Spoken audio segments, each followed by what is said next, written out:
ओम सभी को सादर नमस्ते जी। आप सभी का स्वागत है हमारे वैदिक धर्म चैनल में। और हम पढ़ रहे हैं शुद्ध वाल्मीकि रामायण, जिसके अंदर युद्ध कांड चल रहा है। युद्ध कांड के अंदर आज हम 20वां सर्ग पढ़ेंगे, जिसके अंदर हम पढ़ेंगे विभीषण के जो 4 मंत्री हैं उनके द्वारा रावण की सुरक्षा व्यवस्था को देखकर किस किस प्रकार से रावण ने सुरक्षा व्यवस्था अपनी लंका की हुई है, और किस किस द्वार पर कौन कौन सेनापति तैनात है। इस पूरे के पूरे विवरण को देखकर वो चारों मंत्री जो हैं विभीषण के पास में आते हैं, और उस पूरे के पूरी घटना को वहाँ से देखकर और विभीषण के द्वारा वो पूरा का पूरा वृत्तांत जो है श्री राम को बताया जाता है। उस वृत्तांत को सुनने के बाद में श्री राम के द्वारा किस प्रकार से जो है अपनी सेना को तैयार किया जाता है, और कौन कौन सेनापति किस किस द्वार पर तैनात होगा, किस किस व्यक्ति को जो है कितनी सेना दी जाएगी, ये पूरा का पूरा निर्णय जो है सारे के सारे मंत्रीगण जो है पूरा मंत्रिमंडल बैठकर सलाह मशवरा करता है, पूरी मंत्रणा होती है। और किस प्रकार से जो है स्वेल जो पर्वत है वहाँ पर सेना टिकी हुई है, और पूरे के पूरे प्रकरण को हम ध्यानपूर्वक पढ़ेंगे, समझने का प्रयास करेंगे किस प्रकार से जो है रावण ने अपनी सुरक्षा व्यवस्था की हुई थी, और श्री राम के द्वारा उसकी सुरक्षा व्यवस्था के देखने के बाद में किस प्रकार से अपने सेना की नियुक्ति की जाती है, कौन कौन से मंत्री को नियुक्त किया जाता है, कौन कौन से सेनापति को नियुक्त किया जाता है, कितनी कितनी सेना जो है श्री राम के द्वारा दी जाती है, और श्री राम जो है अपनी सेना को किस प्रकार से जो उसका उत्साह वर्धन करते हैं। इस पूरे के पूरे प्रकरण को हम पढ़ेंगे। जितने भी लोग चैनल से जुड़े हुए चैनल को सब्सक्राइब अवश्य कर लें, वीडियो को लाइक कर दें। कोई शंका है कमेंट बॉक्स में अपने प्रश्नों को रख सकते हैं। इस पूरे के पूरे प्रकरण को हम ध्यानपूर्वक पढ़ने का प्रयास करेंगे। अब यहाँ पर जो है सेना स्वेल पर्वत पर के निकट जो है रुकी हुई है, सारा का सारा मंत्रिमंडल वहाँ पर एकत्रित है। अब यहाँ पर जो जो व्यक्ति वहाँ पर महत्वपूर्ण योग्यता जिन्होंने जो सेनापति हैं उनका क्या क्या रोल यहाँ पर श्री राम के द्वारा उनको दिया जाता है, क्या क्या उत्तरदायित्व उनको सौंपा जाता है, तो सारे के सारे जो मंत्रीगण हैं श्री राम के नेतृत्व में जो है श्री राम, वानरराज सुग्रीव, वायुपुत्र हनुमान, जामवंत, राक्षस विभीषण, बालीपुत्र अंगद, लक्ष्मण, सरभ, वानर बंधु जो वानर है बंधु बांधुओं सहित सुशेषण, मैंद, दिविद, गज, ग्वाच, कुमुद, नल तथा नील, पैनस, ये सब महारथी शत्रु के देश में पहुंचे हुए थे। इसलिए इन्होंने एकत्रित होकर वहाँ भव्य नीतियां बनाने की जो है प्रक्रिया प्रारंभ की। तो सारे के सारे लोग जो हैं शत्रु सेना के देश में पहुंच चुके हैं, यानी लंका में प्रवेश कर चुके हैं। और लंका नगरी को देखने के बाद में जो है सारी की सारी योजना आदि बनाई जाती है कि भाई अब लंका तो हम पहुंच चुके हैं, अब रावण पर चढ़ाई जो है किस प्रकार से की जावे, कैसे सेना की तैनाती की जावे, और उसकी सुरक्षा व्यवस्था का किस प्रकार से जो है भेद लिया जावे। तो ये नीतियां जो हैं श्री राम के द्वारा बनाई जाती हैं। ये जो रावण के द्वारा पालित लंकापुरी है, ये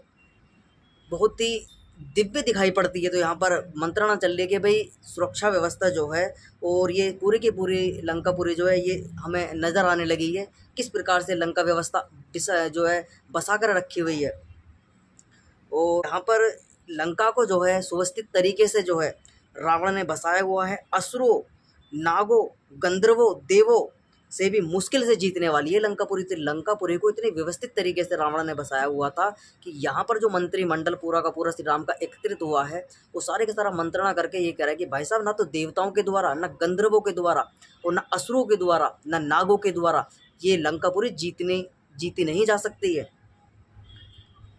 अतः किसी भी बात का निश्चय करते समय एकमात्र इसी बात को सामने रखकर विचार कीजिए कि कार्य सिद्धि कैसे हो, क्योंकि राक्षस अधिपति रावण यहाँ सदा सतर्क होकर जो है रहता है। यानी कि यहाँ पर मंत्रिमंडल पूरा का पूरा विचार विमर्श कर रहा है कि भैया सतर्कता होकर जो भी निर्णय लेना है ध्यान पूर्वक लेना है, अनधुंध एकदम निर्णय नहीं लेना है। बहुत सोच विचार करके हम शत्रु के देश में हैं, और बड़े अच्छे प्रकार से हमें सोच के विचार करके मंत्रणा कर हमें तब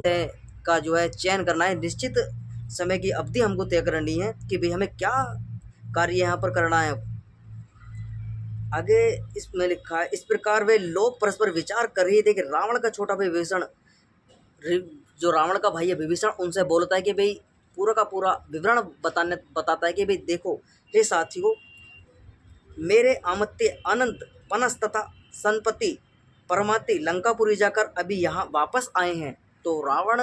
के पास में वो चारों के चारों मंत्री जो हैं विभीषण के, वो जाते हैं और लंकापुरी किस प्रकार से सुरक्षित व्यवस्था जो है रावण ने की हुई है, कौन कौन सेनापति कहाँ कहाँ तैनात किया हुआ है, कितनी कितनी सेना जो है रावण ने लगाई है, ये पूरा का पूरा वृत्तांत जो 4 राक्षसों को लेकर जो विभीषण राम के पास में पहुंचता है, वही 4 मंत्री जो है विभीषण के राक्षस, वो पूरी की पूरी लंका व्यवस्था को देख कर जो है वापस विभीषण के पास में आते हैं और उसको बताते हैं, उन्होंने दुरात्मा रावण की तैयारी का जैसा वर्णन मुझे बताया है, मैं राम वैसा ही तुम्हें यथार्थपूर्वक बतलाता हूँ, सुनिए।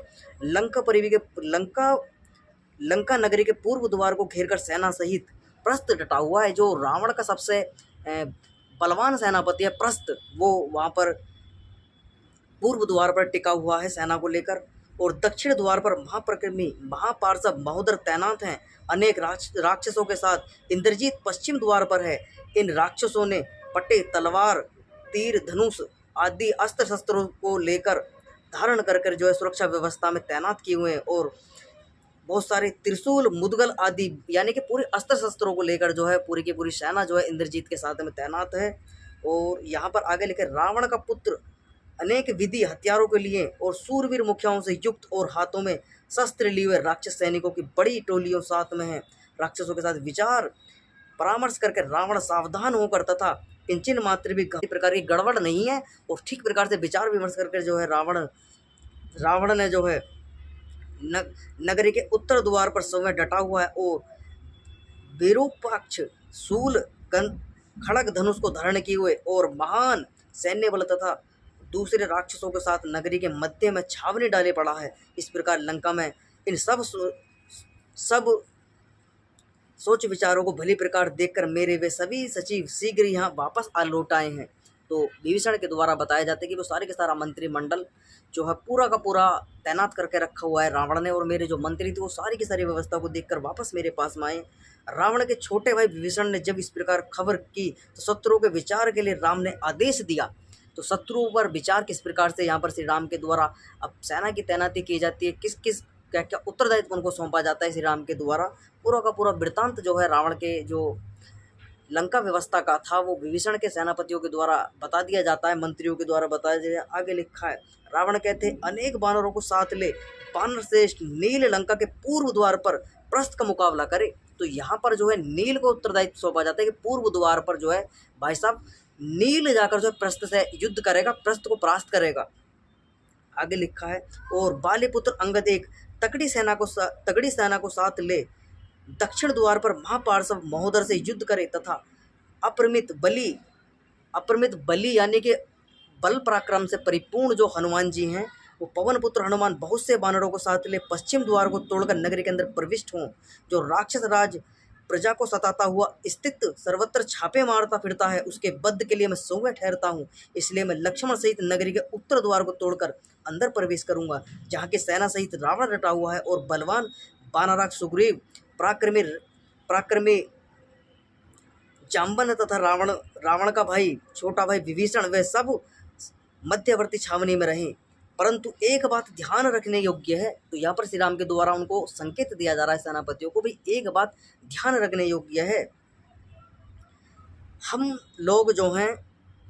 मनुष्य वेश धारण ना करें, युद्ध में जो है मनुष्य वेश धारण ना करें। यानी कि किनको सलाह दी जा रही, बानर सेना को सलाह दी जा रही कि भैया अपना जो वो इस प्रकार का भेष बनाकर रखा करती थी जो बानर सेना थी, वास्तव में बानर नहीं थे, लेकिन वो बानर आदि तरीके के जो हैं अपना श्रृंगार इस तरीके का जो है वेशभूषा आदि धारण करे हुए थे बानर प्रवृत्ति की। तो इस तरीके से उनको सलाह मशवरा जो है श्री राम के द्वारा दे रही कि भाई साहब कोई भी अपना वास्तविक स्वरूप में युद्ध में नहीं आएगा बानरों में से कोई भी, और सारे के सारे अपने भेष को छुपा कर ही वहाँ पर युद्ध करेंगे।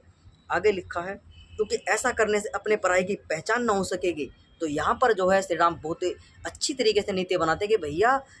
वास्तव में पहचान नहीं पड़ने की कौन राक्षस है और कौन बानर है, इसलिए तुम अपने वेशभूषा में रहना, जो बानरों की वेशभूषा उसी में रहना, जिससे कि हमें पता चल सके भी अपने वाले हैं और ये पराए हैं, शत्रु सेना है। आगे लिखा है,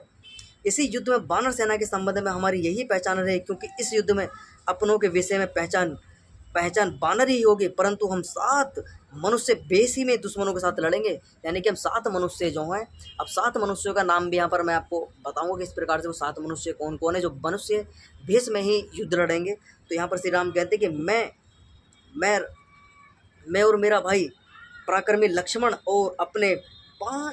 अपने सहित पांचवा मेरा मित्र विभीषण अर्थात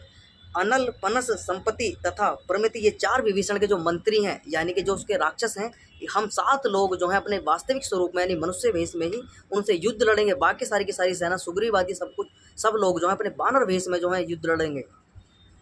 कार्य सिद्धि के लिए विभीषण को इस प्रकार कहकर सामर्थ्यवान बुद्धिमान राम ने लंका की ओर कूच करने के लिए सुवेल पर्वत पर चढ़ने का निश्चय किया। तो यहाँ पर सेना जो है सुवेल पर्वत कर निकट ठहरी हुई है और विचार विमर्श करके कौन कौन व्यक्ति कहाँ कर तैनात होगा। और यहाँ पूरा का पूरा प्रकरण जो है समझने के बाद है, पूरे के पूरे वृत्तांत को जो है बताने के बाद में श्री राम के द्वारा सुवेल पर्वत पर चढ़ने का निश्चय किया जाता है, जहाँ से पूरी के पूरे लंका व्यवस्था को देखने का प्रबंध होता है और वहाँ से सुवेल पर्वत से नीचे उतरते हैं। फिर कल की कक्षा के अंदर हम पढ़ेंगे किस प्रकार से जो है अंगद के द्वारा दूत बनकर अंगद के द्वारा जाया जाता है और श्री राम के द्वारा चारों माइन से जो है लंका के चारों द्वारों को घेरा जाता है और आक्रमण किस प्रकार से वहाँ पर प्रारंभ होता है। इस पूरी की पूरी घटना को अपने ध्यानपूर्वक पढ़ा। जितने लोग चैनल से जुड़े हुए, चैनल पढ़ने भी हैं, उनसे बार बार आग्रह है चैनल को सब्सक्राइब अवश्य कर ले, वीडियो को लाइक कर दे। कोई शंका कमेंट बॉक्स में अपने प्रश्नों को रख